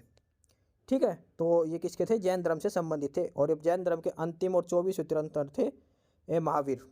ठीक है, पहले और चौथे जैन तीर्थंकरों के जन्म स्थान के रूप में मान्यता प्राप्त प्रसिद्ध शहर बताइए, यानी कि वो शहर कौन सा जहाँ पहला और जो चौथे जो जैन तीर्थकर हैं उनका जन्म हुआ था? तो ये हुआ था अयोध्या में। Ayodhya is recognise as the birth place of first, पहला कौन थे? ऋषभदेव, और फोर्थ कौन थे? अभिनंदनाथ। ठीक है, इनके जन्म स्थान के रूप में जाने जाता है अयोध्या को। ठीक है, इसके बाद आगे है क्वेश्चन नंबर 67। ठीक है, अयोध्या आंसर हो गया, ऑप्शन सी इसका आंसर हो गया। इसके बाद अगला है क्वेश्चन नंबर 68। क्वेश्चन नंबर 68 है, according to the Jain philosophy the term Jina means. Jain धर्म के अनुसार जीना शब्द का क्या अर्थ है? तो जीना का अर्थ है कॉन्क्वेरर, यानी कि विश्व विजेता। ठीक है। जीना, जिसे जैन धर्म के अनुसार आत्म अनुशासन के माध्यम से लौकिक और भौतिक अस्तित्व पर विजय प्राप्त की है। ठीक है। और इसके बाद क्वेश्चन नंबर 69, भगवान महावीर का जन्म किस राज्य में हुआ था? महावीर स्वामी का जन्म किस राज्य में हुआ था? तो इनका बिहार के अंदर इनका जन्म हुआ था। ठीक है। महावीर का जन्म 6वीं शताब्दी ईसा पूर्व में बिहार में उनका एक जन्म हुआ था, क्षेत्रीय जैन परिवार में। क्वेश्चन नंबर 70 है, और क्वेश्चन नंबर 70 का है कि यह एक जैन ग्रंथ है। This is a Jain text containing the biography of Jain Tirthankara most notably Parshvanath and Mahavira. ऐसा कौन सा जैन ग्रंथ है जिसे पार्श्वनाथ और महावीर की जो बायोग्राफी है वो लिखी गई है? ठीक है। तो ये लिखी गई है कल्पसूत्र में। कल्पसूत्र एक जैन साहित्य के बायोग्राफी एक ग्रंथ है। ठीक है। इसके अंदर पार्श्वनाथ और महावीर स्वामी की जीवनियों के बारे में लिखा गया है। ठीक है। और उसके बाद लिखा कि उत्तराध्यान सूत्र है is one of the most important sacred book in Shvetambar Jain. Shvetambar Jain में जो सबसे फेमस बुक है वो है उत्तराध्ययन सूत्र है। ये जैन धर्म के जो श्वेतांबर हैं, श्वेतांबर जैन जो हैं उनके एक महत्वपूर्ण पवित्र किताब है। ठीक है। और Adi Purana is a 9th century Sanskrit. देखो ऑप्शन करवा रहे हैं हम इसमें। जो ऑप्शन ए है उत्तराध्ययना, ये किसकी है? ये जो श्वेतांबर और दिगंबर में जैन धर्म जो बट गया था, तो श्वेतांबर जैन है उनकी महत्वपूर्ण पुस्तक है, जो ऑप्शन ए लिखा है ना उत्तराध्ययना वो। उसके बाद आदि पुराण लिखा गया ऑप्शन बी में। आदि पुराण क्या है? एक 19th सेंचुरी में संस्कृत पोएम थी। ठीक है। जिसे जीन सेन ने लिखा गया था, दिगंबर भिक्षु जीन सेन ने इसके द्वारा इसकी रचयिता की थी आदि पुराण की। उसके बाद ऑप्शन सी है महापुराण। महापुराण क्या है? एक जैन साहित्य ही है। ठीक है। इसकी रचना भी आचार्य जैन सिंह ने की थी। ठीक है। और किसके शासनकाल में? राष्ट्रकूट शासक अमोघ वर्ष के शासनकाल में। ठीक है। ये चारों जैन ग्रंथ हैं। और जो कल्पसूत्र है इसमें पार्श्वनाथ और महावीर स्वामी के जन्म के बारे में बताया गया है, जीवनी के बारे में। क्वेश्चन नंबर 71 है, what was the pedestrian path for devotees to wave in homage to stupa called in Buddhist architecture. यानी कि बौद्ध वास्तुकला में कहे जाने वाले स्तूप को श्रद्धांजलि, तो उसको क्या कहा जाता है? Medhi, option A. ठीक है। Features of stupa medhi, a circular terrace, एक गोलाकार छत है। ठीक है। टोरानास ये है वॉल विद डेकोरेटेड गेटवे। अंडा है ये है हेमिस्फेरिकल माउंड। और छत्र है a central pillar sporting of a triple umbrella form and harmika square railing. जो भी है बौद्ध धर्म में जो आर्किटेक्ट बनाए गए हैं उनमें से किस को क्या नाम है वो देख लेते हैं। तो सबसे पहले जो है एक गोलाकार छत है। ठीक है। जिसको स्तूप मेदी कहा जाता है। और तोरण है जो सजाने, जो घर के मुख्य द्वार पर लगाए गए सजाने के लिए। और अंडा है, गोलाकार टीला है। छतर 3 छतरी के आकार का केंद्रीय स्तंभ है। हर्मिका एक चौकोर रेलिंग है। ठीक है। ये दे रखा है। और उसके बाद question number 72, which of the following the largest stupa in India. Bharat का सबसे बड़ा जो बौद्ध धर्म का स्तूप कौन सा है? ठीक है। और ये है option B Dhamek, sorry option A Kesariya Bauddh stupa is in the India in the East Champaran. Kesariya Bauddh stupa है in the East Champaran district of Bihar, is the tallest and the largest Buddhist stupa in the history of the world. ठीक है। जो बौद्ध धर्म के इतिहास में सबसे बड़ा और सबसे जो लंबा वो है केसरिया। ठीक है। ये बिहार के अंदर स्थित है। और उसके बाद फेमस स्तूप है जो भारत में, वो कौन कौन से हैं? पापरिवा स्तूप ये लुम्बिनी में है, सबसे पुराना है लुम्बिनी में। सांची स्तूप है ये मध्य प्रदेश में है। और धामेक सारनाथ उत्तर प्रदेश, सासाराम बिहार के अंदर। बारूहाथ स्तूप ये मध्य प्रदेश में, अमरावती आंध्र प्रदेश में है। ठीक है। ये स्तूप दिखा रहा है कि कौन सा स्तूप कहाँ पे है। उसके बाद अगला है कि Rambhar stupa which marks the site where lord Buddha was cremated situated in which. जो रामभार स्तूप हैं जहाँ भगवान बुद्ध का अंतिम संस्कार किया गया था, किस राज्य में है? तो ये है उत्तर प्रदेश में। ठीक है। रामभार स्तूप है ये गंडक नदी के किनारे पे कुशीनगर उत्तर प्रदेश में स्थित है। ठीक है। और यहाँ पे महाबोध टेम्पल, बोध गया टेम्पल ये इसमें दे रखा है। ठीक है। रामभार स्तूप ये उत्तर प्रदेश के कुशीनगर जिले में गंडक नदी के किनारे पर स्थित है। इसके बाद अगला क्वेश्चन है question number 74। Which of the following is not a part of Buddhist stupa. बौद्ध के स्तूपों कौन सा एक हिस्सा नहीं। हर्मिका हमने पढ़ा था, अंड भी है, एक छत्रा भी है, लेकिन इसका जो गोपुरा है ये एक उनका हिस्सा नहीं होता। ठीक है, गोपुरा क्या है? गोपुरा एक gateway of a temple in the southern India, often the massive tower resembling a pyramid above the gateway. ठीक है, ये गोपुरा होता है। इसके बाद आगे है कि what does chaitya in Buddhist architect refer to. बौद्ध वास्तुकला में चैत्य किसको क्या मतलब होता है? तो चैत्य का मतलब होता है प्रेयर हॉल, जहाँ पे प्रार्थना की जाती है।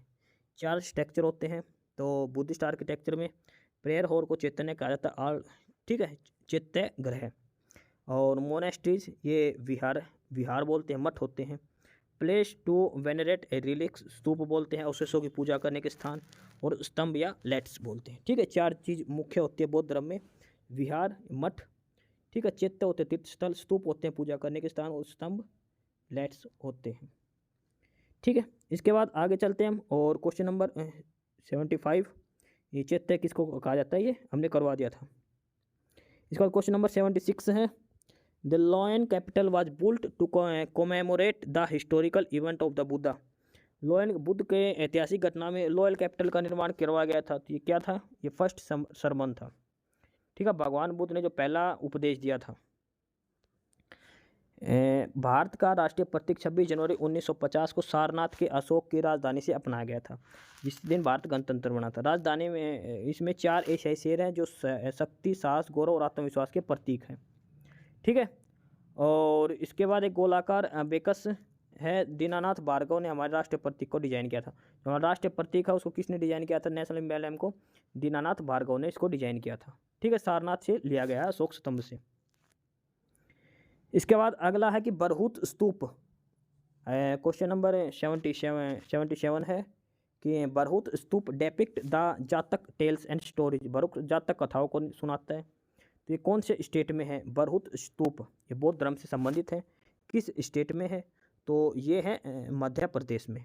Bharhut stupa is located in the present Madhya Pradesh के सतनारा डिस्ट्रिक्ट में। ठीक है, और ये स्तूप कहा जाता है lord Buddha to story of yaks की। इसके बाद अगला है कि which of the following statement is correct. कौन सी एक बात सही है?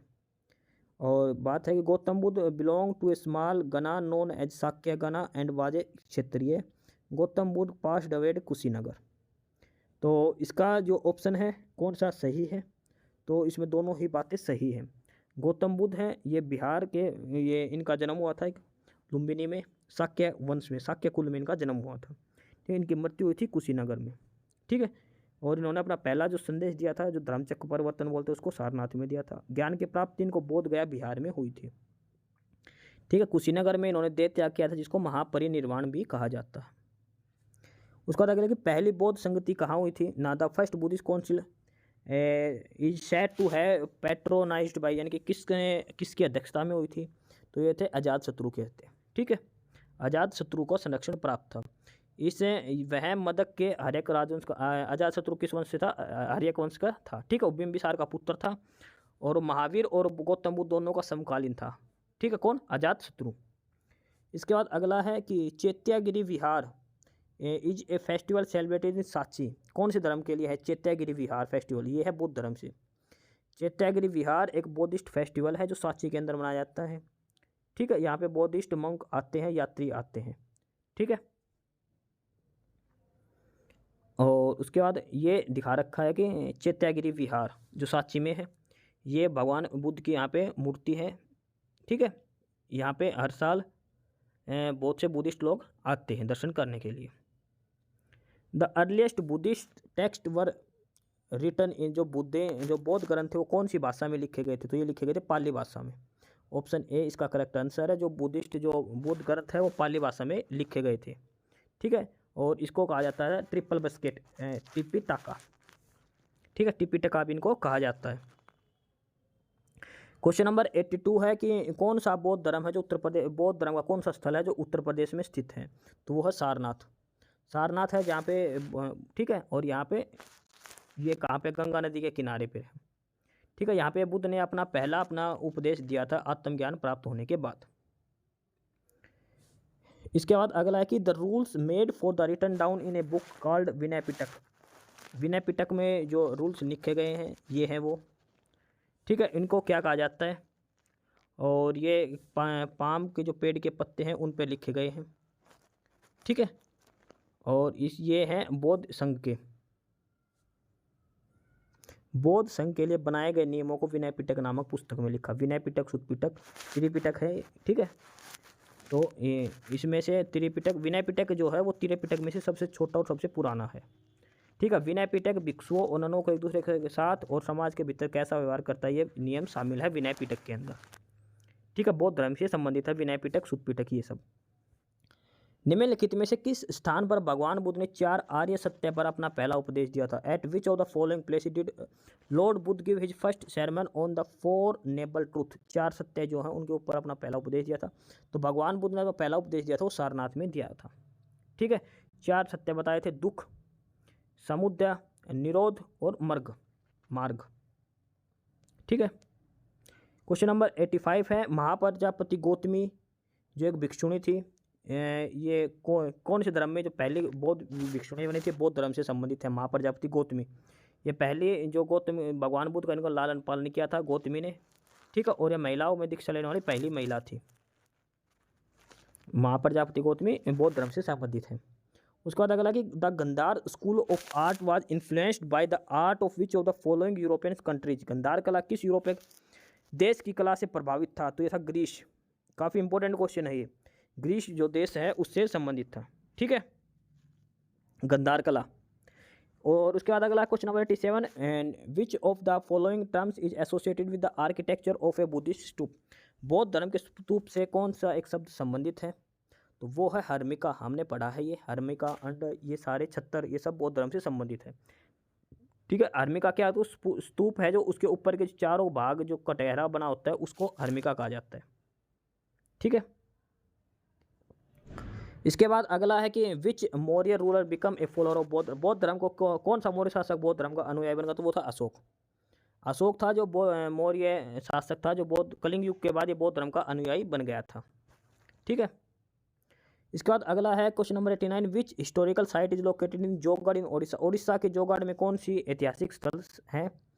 और तो ये उड़ीसा के अंदर है, ये अशोक का रॉक इंस्क्रिप्शन जो अशोक के शिलालेख हैं वो मिलते हैं, ठीक है। अशोक का शिलालेख स्थल जोगड़ा उड़ीसा में है, ठीक है। यह बैरामपुर से 35 किलोमीटर उत्तर पश्चिम और भुवनेश्वर से 160 किलोमीटर दूर है। तीसरी बौद्ध संगति कहाँ पे आई थी? थर्ड ये होती पाटलिपुत्रा में, पाटलिपुत्र पहली, ठीक है, पाटलिपुत्र में हुई थी, पाटलिपुत्र बिहार में। तो पहले जो बौद्ध संगति हुई थी उसमें जो हेड थे और अजातशत्रु था राजा, कहाँ पे हुई थी? राजगृह के अंदर, ठीक है। और इसके मुख्य अध्यक्ष कौन थे? महाकश्यप थे, ठीक। कब हुई थी? 483 BC में। दूसरी बौद्ध संगति हुई थी वो काला अशोक के काल में हुई थी, वैशाली में हुई थी, ठीक है। और सब्बाकामी इसके प्रेसिडेंट थे, 383 BC में हुई थी। तीसरी बौद्ध संगति अशोक के शासनकाल में हुई थी, पाटलिपुत्र में हुई थी, ठीक है। मोगलीपुत्र यहाँ पे वो थे प्रेसिडेंट थे और 250 BC में हुई थी। चौथी कनिष्क के शासनकाल में कुंडलवन में हुई थी, वासुमित्रा इसके अध्यक्ष थे, 72 AD में हुई थी, ठीक है। चारों बौद्ध संगतियों का वर्णन कर रखा है इसके अंदर, देख लेना इस चीज़ का, ठीक है। पहली अजातशत्रु के काल में राजगृह में हुई थी, महाकश्यप इसकी अध्यक्षता की थी और 483 ईस्वी में हुई थी। दूसरी हुई थी काला अशोक के शासनकाल में, वैशाली में, सब्बाकामी इसके मुख्य अतिथि थे, 383 BC में। तीसरी अशोक के शासनकाल में पाटलिपुत्र में हुई थी, मोगलीपुत्र इसमें मुख्य अध्यक्ष तो 285 ईस्वी में। चौथी हुई थी कनिष्क के कुंडलवन में, वासुमित्र 72 AD में, ठीक है। क्वेश्चन नंबर 91 है, चैत्य और विहारों का निर्माण किस धर्म के भिक्षुओं के लिए? चैत्य और विहार किसके लिए बनाए गए थे? बौद्ध धर्म के लिए। ऑप्शन सी इसका करेक्ट आंसर है, ऑप्शन सी चैत्य और विहार। उसके बाद अगला question number 92, Lomas Rishi cave constructed for Buddhist monk is located? किस यानी कि बौद्ध भिक्षुओं के लिए निर्मित है लोमस ऋषि गुफा?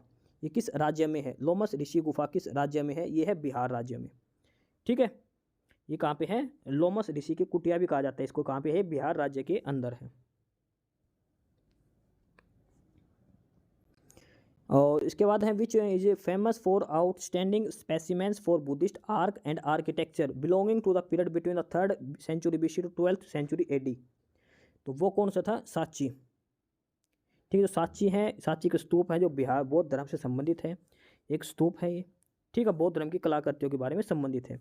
इसका निर्माण किसने करवाया था? ये अशोक ने करवाया था इसका निर्माण। जो वर्ल्ड हेरिटेज साइट, इसको सांची को विश्व की धरोहर में शामिल कब किया था? 1989 में इसको शामिल किया गया था विश्व धरोहर स्थल में। ठीक है, सांची का निर्माण किसने करा था? अशोक ने करवाया था। उसके बाद question number 94, one of the prominent Buddhist structure in India stupa at Sarnath was constructed by the great Mauryan king Ashoka का। यानी कि जो बौद्ध संरचना में सारनाथ का स्तूप है, ये अशोक के द्वारा निर्माण किया गया। कौन सी जगह पर इसका निर्माण किया गया था? ये है वो सारनाथ स्तूप है। तो ये कौन सी जगह पर है? इसका निर्माण अशोक ने करवाया था। और ये है धमेक स्तूप। धमेक स्तूप ये मोस्ट नोटिसेबल स्ट्रक्चर है सारनाथ में। ठीक है, वाराणसी के पास। इसका निर्माण मौर्य अशोक ने करवाया था 249 BCE में। ठीक है, और ये ऋषि पट्टन का प्रतिनिधित्व करता है। इसके बाद अगला क्वेश्चन है, in ancient times the area of the south of the Ganga was known as. प्राचीन काल में गंगा का दक्षिण क्षेत्र क्या कहलाता था? तो वो था मगध। गंगा के जो दक्षिण में जो क्षेत्र था गंगा नदी के, उसको मगध बोलते थे। ठीक है, प्राचीन काल में गंगा नदी का जो दक्षिण का क्षेत्र उसको मगध बोलते थे। ठीक है, और ये अथर्ववेदा में, और इसके बाद इसमें लिखा गया कि मगध लोगों को सबसे पहला संदर्भ अथर्ववेद में मिलता है। मगध के बारे में जानकर सबसे पहले अथर्ववेद मिलते हैं, जहाँ उन्हें अंग, गांधारी और मुजावत के नाम से जाना थे। 16 महाजनपद होते थे। ठीक है, जो मगध काल थे 16 महाजनपदों में ये अलग अलग महाजनपद की संज्ञा दी गई, अलग अलग महाजनपद होते थे। ठीक है, इसके बाद अगला कि Bihar Bihar was the capital of Magadh for several years, later the capital was shifted to Pataliputra. मतलब जो कि बिहार कई वर्षों तक मगध की राजधानी रहा, बाद में राजधानी को पाटलिपुत्र में स्थानांतरित कर दिया गया था। कहाँ कर दिया गया था? राजगृह। ठीक है, मगध शासक में 3 थे। हर्यक वंश, हर्यक वंश का संस्थापक कौन था? बिंबिसार। उसके बाद था शिशुनाग वंश, उसकी स्थापना शिशुनाग ने की थी। फिर नंद वंश की स्थापना नंद वंश था महापद्म नंद ने। उदयन था, ये अजातशत्रु का बेटा था, उसने राजधानी पाटलिपुत्र से स्थापित, पाटलिपुत्र से लेके इसने राजगृह में वो कर लिया था। ठीक है, उसके बाद rulers of mahajanapada in ancient India collected taxes on crops at the rate of which was produced. किस आधार पर जो महाजनपद थे वो फसलों पर कर लेते थे, कितना हिस्सा लेते थे? तो 1/6 वो हिस्सा अपना टैक्स के रूप में लेते थे। ठीक है, भाग बोलते थे इसको, भाग। Which of the following was the capital of mahajanapada Gandhara की। गंधार की राजधानी कौन सी थी? तक्षशिला। तक्षशिला किस महाजनपद की राजधानी थी? गंधार की। ठीक है, इसके बाद इसमें डिटेल में दे रखा कौन कौन से किसकी राजधानी क्या थी। ठीक है, जैसे गंधार की राजधानी तक्षशिला, अंग वंश चंपा, मगध की राजधानी राजगृह, काश की वाराणसी, वत्स की कौशाम्बी, कोवा की श्रावस्ती, सूरसेन मैत्य पांचाल। ठीक है, और मत्स्य कुरु की विराटनगर। ठीक है, ये साइड दे रखी है। ठीक है, कौन से जो 16 महाजनपद थे उनमें सभी की राजधानी दे रखी है। क्वेश्चन नंबर 99 है, which of the following pair of the name of rural empire is correctly match. किसके साथ कौन सा है सही है? तो महापद्म नंद, ये नंद वंश के संस्थापक थे, नंद वंश का शासक था। ठीक है, मगध वंश का शासक नहीं था, ये गलत है। अजातशत्रु मौर्य वंश थे। ठीक है, तो इसमें से कौन सा सही है? तो ये देखो, अजातशत्रु मौर्य वंश ये तो था ही नहीं। महापद्म नंद ये नंद वंश थे, और ये अच्छा मगध एम्पायर, मगध साम्राज्य के थे महापद्म नंद। सही है, ऑप्शन ए सही है इसमें, मगध ये सही है। Option D is the correct answer. Mahapadma Nanda ये नंद वंश के संस्थापक थे। ठीक है, इसने पाटलिपुत्र अपनी राजधानी बनाई थी, मगध वंश के शासक थे। ठीक है, और जो महापद्म नंद है इसको बोला जाता है कि first historical empire of India, Bharat का पहला बादशाह, पहला सम्राट। अजातशत्रु भी मगध वंश के था, लेकिन वो हर्यक वंश से बिलोंग करता था। ठीक है, क्वेश्चन नंबर 100 है, rivers such as Ganga and Son flowed through in ancient India. यानी कि जो गंगा और सोन नदियाँ किस महाजनपद से होकर बहती थी? तो ये थे मगध वंश। मगध जो महाजनपद था उससे गंगा और सोन नदी होकर बहती थी। ठीक है, ये लिख रखा है कि प्राचीन काल में गंगा और सोन जैसी नदियाँ मगध महाजनपद से होकर बहती थी। महाजनपद 16 साम्राज्य या गणराज्य थे जो दूसरे शहरीकरण काल से 6ठी से लेकर 4थी शताब्दी ईसा पूर्व तक उत्तरी भारत में मौजूद थे। कंबोज, कौशल और मच्छ कुछ महाजनपद हैं। तो ये वो 100 क्वेश्चन की क्लास थी। 100 क्वेश्चन है, ये हिस्ट्री के PYQ है, प्रीवियस ईयर क्वेश्चन है, जो हर एग्जाम में बार बार पूछे जाएंगे। पिछले कुछ एग्जाम में ये पूछे गए हैं। हर क्वेश्चन की एक्सप्लेनेशन दे रखी है, ऑप्शन दे के साथ सभी ऑप्शंस को भी एक्सप्लेन कर रखा है। किसी भी एग्ज़ाम में जाने से पहले इनको क्लासेस को ज़रूर देख के जाए, अच्छे से एक्सप्लेन कर रखा है। एक क्वेश्चन में 5-5 क्वेश्चन बनते हैं। हमने क्वेश्चन 100 करवाए, लेकिन ये पूरी क्लास 500 क्वेश्चन की मान के चलिए आप, कम से कम 500 क्वेश्चन की। हर लाइन से एक क्वेश्चन बनता है, जो क्वेश्चन की हमने एक्सप्लेनेशन कर रखी है, हर लाइन से एक क्वेश्चन बनता है अलग से। ठीक है, साथ के साथ हमने ऑप्शंस भी एक्सप्लेन करा रखे हैं। तो इससे बाहर हिस्ट्री का कुछ भी नहीं पूछा जाता। ये हिस्ट्री की क्लास है 100 क्वेश्चंस की। ठीक है, ये मोस्ट रिपीटेड हैं, ये प्रीवियस ईयर क्वेश्चन हैं। तो आप भी एग्ज़ाम में अपीयर होने से पहले एक बार ये क्लास ज़रूर देख के जाएं। थोड़ी सी लंबी क्लास ज़रूर हो गई होगी, मैक्सिमम 1 घंटे की हुई होगी, तो लेकिन एग्ज़ाम में जाने से पहले इसको ज़रूर देखें। हर ऑप्शन को एक्सप्लेन कर रखा है अच्छे से, तो इसको। एस्पिरेंट्स यही था आज की इस वीडियो में आपके लिए। ठीक है, और बाकी अगर कुछ नहीं समझ में आया या कुछ पूछना हो या फिर किसी स्पेसिफिक टॉपिक पे पूछना हो, वीडियो बनवानी हो, तो आप कमेंट बॉक्स में कमेंट कर सकते हैं। ठीक है, बाकी आप हमारा चैनल नॉलेज हब को सब्सक्राइब ज़रूर करें, अपने फ्रेंड्स को रिकमेंड करें और वीडियो को लाइक करें, शेयर करिए, जुड़े रहिए हमारे साथ। मिलते रहेंगे आपके साथ रोज़ रोज़ नए कंटेंट के साथ, नई अपडेट्स के साथ। ठीक है, और चैनल को शेयर ज़रूर करें अपने फ्रेंड्स के साथ। एक बार फिर से जो एस्पिरेंट्स, जो कैंडिडेट्स नए हैं, वो चैनल को सब्सक्राइब ज़रूर करें, अपने चैनल नॉलेज हब। ठीक है, मिलते हैं नई अपडेट्स के साथ, तब तक के लिए बाय।